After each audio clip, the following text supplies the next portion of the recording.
Oh, sick. Welcome back to the channel. In this video, I'm gonna show you a bunch of stuff that you might not know is right here in Moab. Everybody goes four-wheeling, but they drive right by tons of cool stuff. You won't wanna miss this one. It's gorgeous. Super secret. All right guys, new day. Had to just nut and bolt this thing. Had a couple little loose things, want to tighten them up.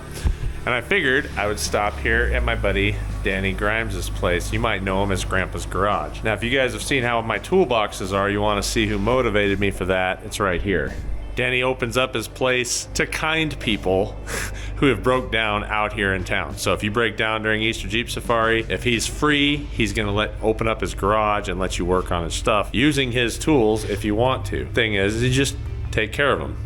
Wipe them, put them away. Usually every year something happens here and I end up over here and I am all over this wall. Right there. The new one, right there. Right next to Rick Payway. And I'm in these two, but don't ask me to find them all because I can't remember where I signed them. But Danny's been a big part of off-roading for a lot of years. And it's always nice to stop by, say hi, hang out. He just went inside, he's taking a nap because he is 82 years young. I think we're gonna go hit some trails.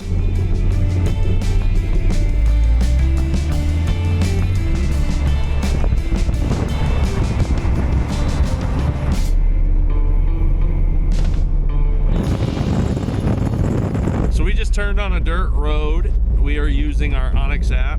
We are going up a trail called Baby Steps.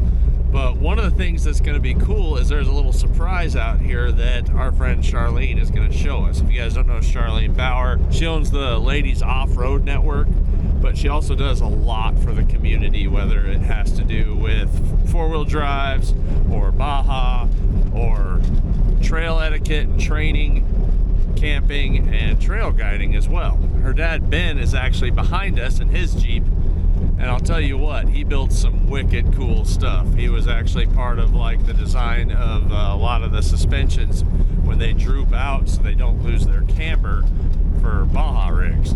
But the goal today is to show you guys some stuff that's in Moab that you don't normally see, and some stuff that I don't think has ever been on any Moab YouTube video ever that I know of. One of the reasons why I wanted to make this an Onyx video is so I could show you guys and tag some of these spots that you may have never seen here in Moab. I think a lot of that has to do with the importance of taking care of where you're at, and so that if you know where it is, then more people will want to protect it and keep it from getting damaged or vandalized. You'd be shocked how many people ask me on the Onyx videos how to download the trail or this, that, and the other. And if you don't have Onyx, you can use the code Colt Builds It and get 20% off anything they got. Or you can just download this QR code.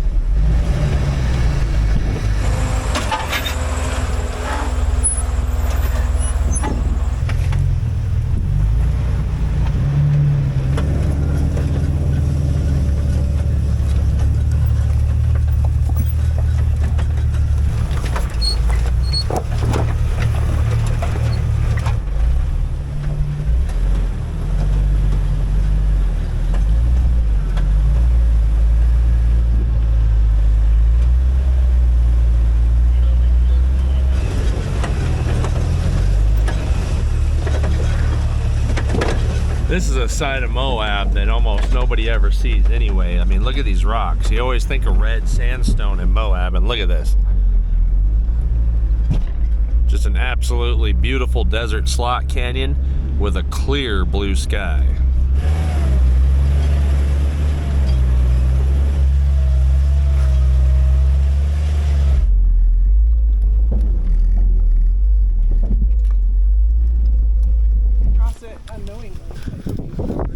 Wow, look at that. I wonder what kind of dinosaur it was.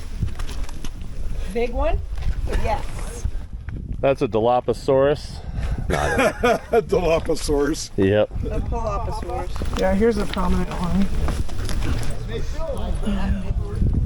That way you can get a... Gives it perspective. There you go. Hand model, who knew? Right? This is neat. Yeah. So this is the first of 3 sets of dinosaur tracks. Charlene was part of working with Tread Lightly to get this fence up so people don't accidentally park on top of it, so that it's an established spot that people can actually see. And then they've taken the rocks and circled around where you can actually see the tracks. So pretty cool. Pretty cool.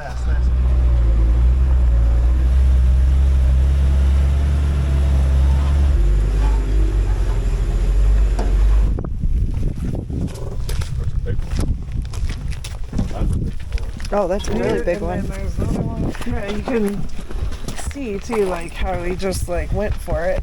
Yeah. Like if it was the same guy from there to there. It's a big stride. Yeah. No.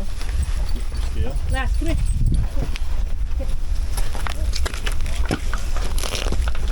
Sorry. There you go. Well, cleaned all the dirt out of it. Pretty good size. That's a really good Put some rocks around it. I'm glad I was not that heavy back then. Tell us more stories. How was that? Yeah.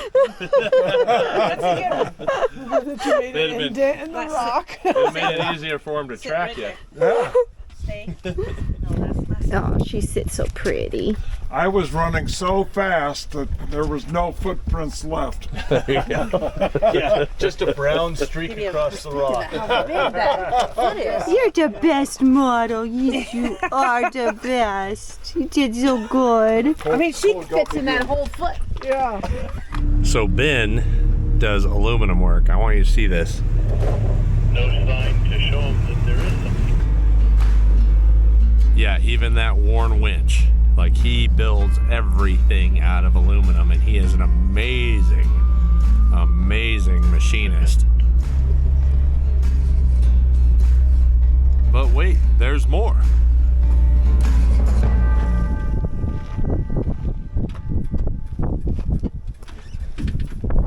You will probably never see another winch like that.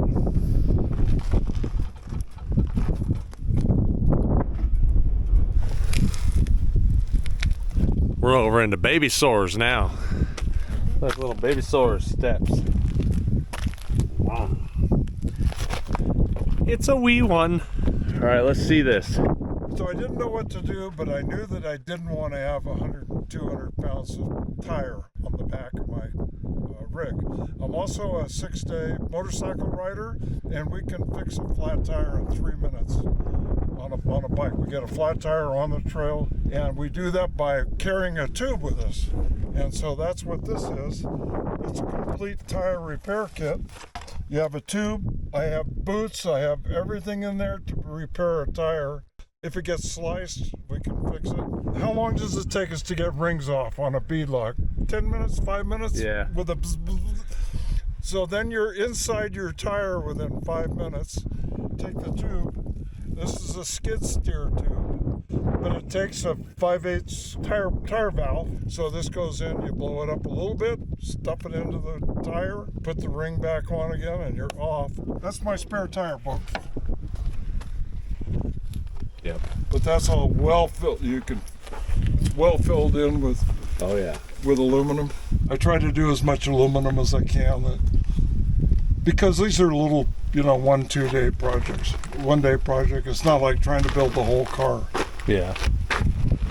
1-2 day projects for you, maybe.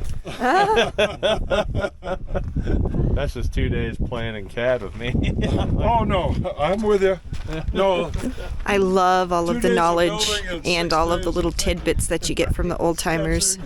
So cool to hear their stories. One of the best things about coming out here is being able to hear everybody talk about their stories and to learn so much that'll be forgotten history someday. So cool. Being that this is right at the end of Easter Jeep Safari, they put in these white lines so that people can know where the trail is. But that's why I feel it's so important to have an app like Onyx, where you can get on Onyx Off-Road, you can track where you're going, and you know that you're on the trail, because there are times where these white lines disappear and all you see is rock slab in every direction. You want to make sure that you're staying the trail.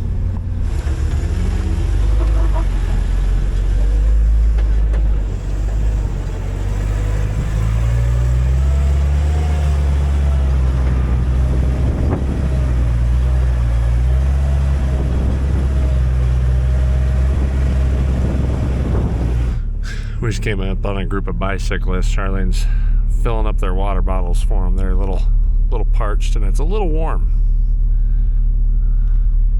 Maybe if you're riding a bike. I still got my hoodie on.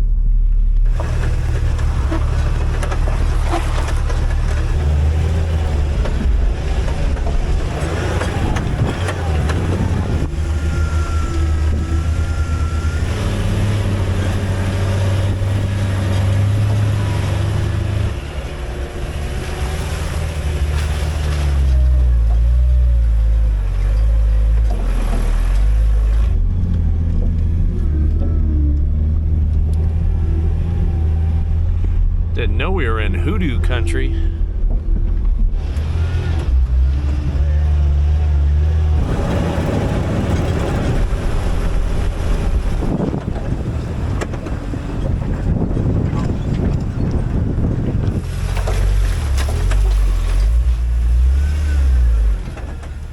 What I absolutely love about doing this is what Jeeping is all about. It's not always about doing the hardest obstacle or climbing the biggest wall or doing the hardest trail. It's about exploring and finding something new, something cool, something you may have never seen before. Learning about the area you're in. Just getting out in nature and checking stuff out. Debris from the UFO wreck.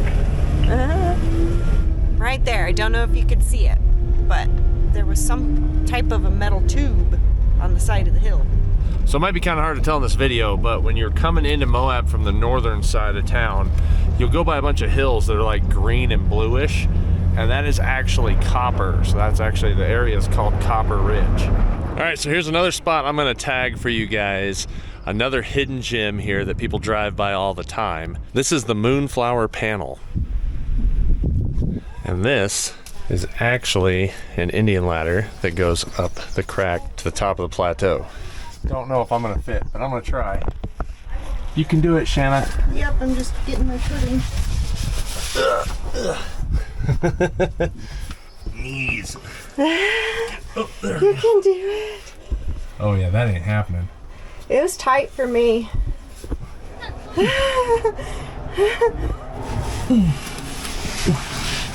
Maybe. I'll keep going so I can get out of your way. Well, I don't even know if I can keep going. I have nothing to put my feet on. I'm just holding myself up with my shoulders and back. Just remember, what it comes up must go down. Oh, I know. It's easy to go down. It's just not moving. He's trying. I think he can do it. There we go. Rest Oh for a man, sec. that was some work. I told you he could do it. Yay. That's a lot of guy to fit through that thing. That's tight. I hope that's the tightest spot. All right, this is super cool. This is super cool that the Native Americans figured out a way to get up a canyon through this tiny little crack using sticks. Yeah, they're just wedged in there. Look what we They're came just up with. wedged in, yeah. Literally These just sticks. wedged in. All right, let's keep going. Okay. This is just wedged in here, wedged in there, wedged in there, wedged in there. Little notches. Don't fall. All right. I think Roy will be proud of me because he wasn't sure. He's like, there's no way I'll fit anymore. It's like, you might have a chance, but it's gonna be tough. He was right. I think you go that way. Yeah, that's what I was thinking, because I can go that way, because that way is just overhang. Yeah, just from the marks on the rock, I'd say it's that way. We're already way up there. Back against the rock so I can pull myself in. All right, seems like a good strong rock. It held me, but yeah. Hold strong little rock. You can do it. Do it for me. It doesn't feel like it's moving. It didn't move at all. Yeah. It's pretty wedged in there. Ooh, slippery. I do not have off-road sandals on. Get in there, foot. Step on my own hand. There we go. You did it! Now, this is kind of narrow. All right.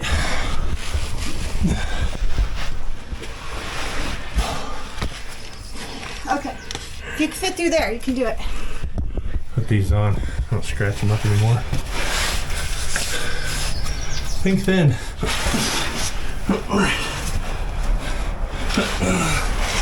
Suck it in, baby.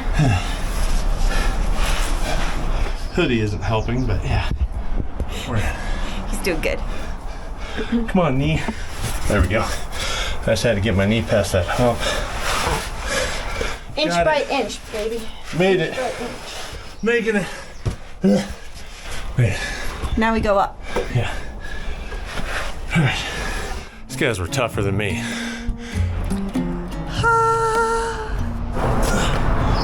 All right. Now we got a staircase. Yeah, we do, right up there.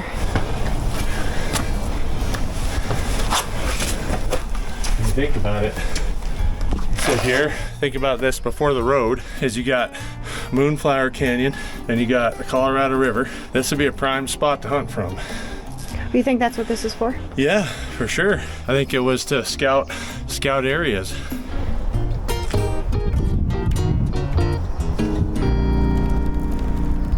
We came from all the way down there. Right. That was fun. In case you're wondering, Moab Rim is right there, and Pritchett Canyon is just around the bend over here. And everybody drives right by this. And if you come here when it's raining and you hike up in there, there's a big waterfall that comes off of the rock, doubles down, and then triples down, all down back in here. I might catch my breath before we head back down, because that was some work for me. I'm fine, just for the record. Nice. Now here was a spot we showed in the first video we took the Comanche to. It's over here by Cliffhanger Trail. This is called Birthing Rock, and I think it's because of this. Birth of the pineapple, maybe? So all the art on this rock actually dates back from the Archaic all the way up to the Ute period. So the art here they found came all the way from the San Juan Basket Maker style to the Barrier Canyon style. And outside of the actual birthing rock itself, there's lots of animal tracks on here, including bear tracks that they found on this rock. When I used to come here as a kid, none of this stuff was here, but they've had problems with people putting graffiti on it, etching their own names in it, and things like that. Now they've actually put this bucking rail up, including a sign to kind of keep people at bay from being dumb. So we'll also put a marker here on Onyx that we'll put down in the description. So if you want to find this spot, you can download Onyx, 20% off, use the code Colt Builds It. You can find all these spots, and you can create your own path to them using the app. But if you're curious where this is, Cliffhanger Trail is right there. I don't know if you guys can see them. There's actually some bicyclists out there right now. So I just think it's so cool that there's so many of these cool little gems that are hidden throughout the entire Moab region, and most of us that are in off-roading at least seem to drive right by them because we're so looking forward to like the trail and the obstacles and stuff. But if you stop and you check things out, there's so much more to this area than you can even realize.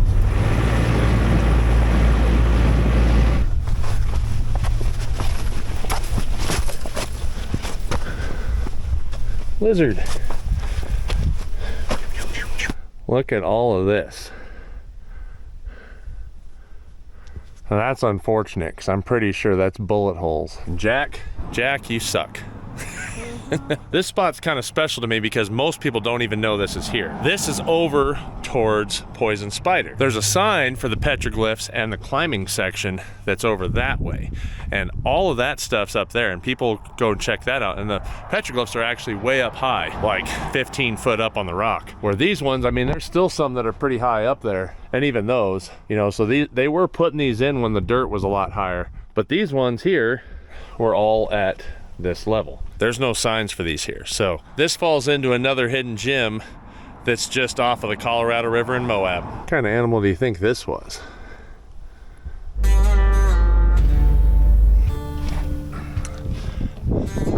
Now Now this spot used to be a hidden gem. It's gotten a lot more popular now, and a lot of that has to do with them paving the trailhead here to poison spider. But right up here is dinosaur tracks and a bunch more petroglyphs. You can see some people hiking up there right now. That rock slab is the dinosaur tracks.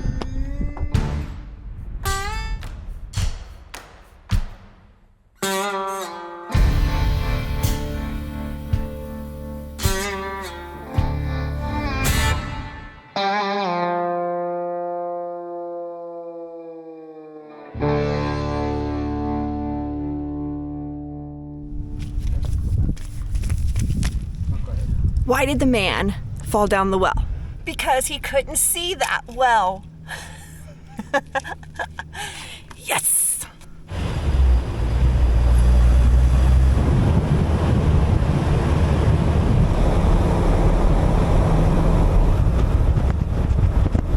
What I consider another gem is the Dewey Bridge.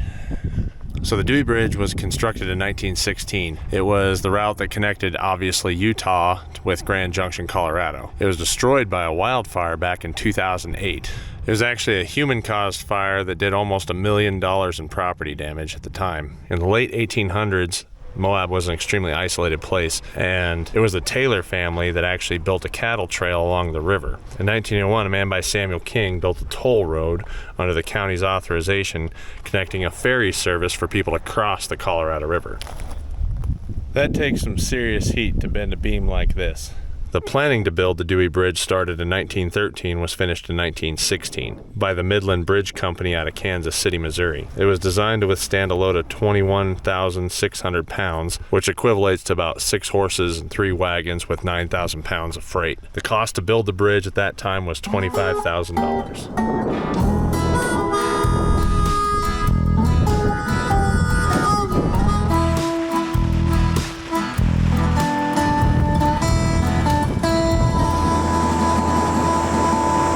Now, while we have a few more off-road ones, I do have one gem that's right here in the middle of Moab, and that is the t-shirt shop. It's been around since I was a kid, and one of the things we always did was come here and pick out a shirt. They have every Jeep trail, bicycle trail, anything else, and you just pick out a shirt and you get your design put on it. You just holding hands in the car. Oh, okay.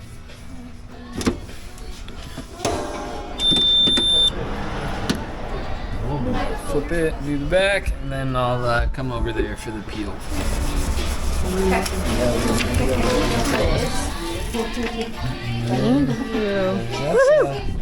I got a pickle shirt, and no, I'm not naming the truck Pickle.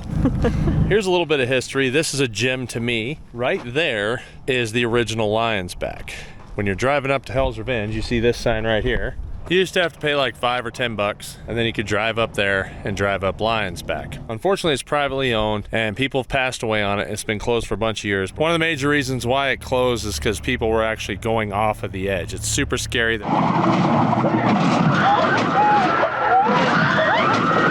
There's actually still a Toyota 4Runner off on the side of the cliff, shoved in the crack.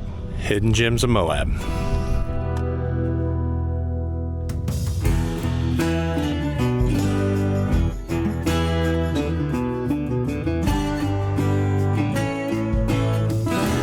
We're gonna keep driving up, and we're gonna take you over to Mini Lion's Back, which I think is one of those must-do things here in Moab. I am excited. We are on Baby Lion's Back. Here we go.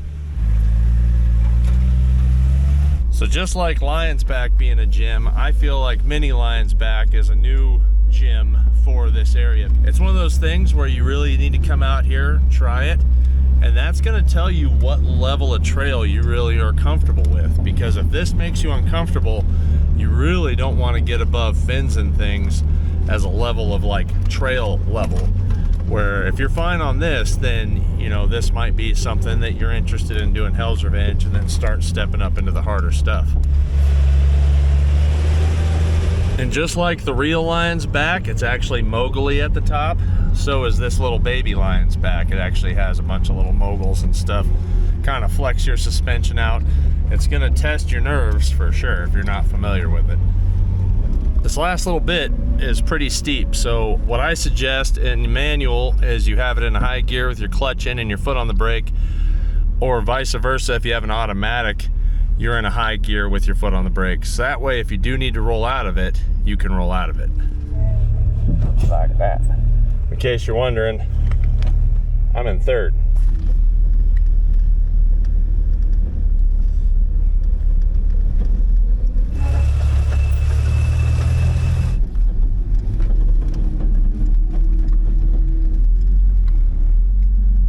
Here's another hidden gem for those that are new to Moab. Right as you come in the entrance of Hell's Revenge, where it's a one-way and then the one-way out, right when it comes back together, this is dump bump. So you have this climb, and you had, I believe it was right here, it's all filled in with sand now, and then right here. That's actually how you used to come into this trail. You came in through that lion's back gate, then you'd run dump bump and come up into Hell's Revenge. So it's kind of like a really nice gatekeeper. It was actually a good filter for this trail. My buddy Pat actually rolled his CJ trying to come up this thing and made a bunch of magazines back in the day because he actually like rolled off the back because it was steep. At the time, not a lot of people had the wheelbase to do stuff like this. So if you're ever on Hell's Revenge and you come to this spot, you can look at some old school rock crawling stuff that no longer exists. Another little hidden gem. Now for our final hidden gem of Moab, I want you guys to see this. Everybody knows about Hole in the Rock, but not very many people know about the House in the Rock. Welcome.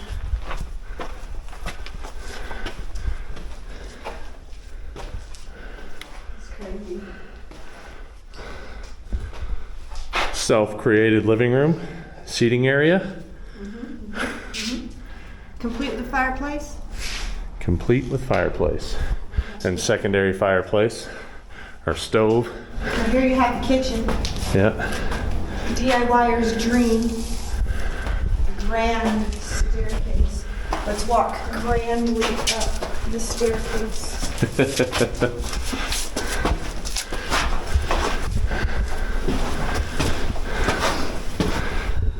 Master suite. Looks like everybody's decided to tag it because that's neat. It only takes that first person, then everybody else is like, oh, I need to tag it too. Beautiful view in your master suite bedroom. All right, now I'm gonna be honest with you guys. I am not gonna tag this spot. You're gonna have to find this spot on your own because that's kind of the fun of hidden gems, right? If you'd like to check out a cool house like this, you better get outside. You can get on the Onyx app, you can check out all the other ones, come out and find this, find some more gems. It's totally worth it.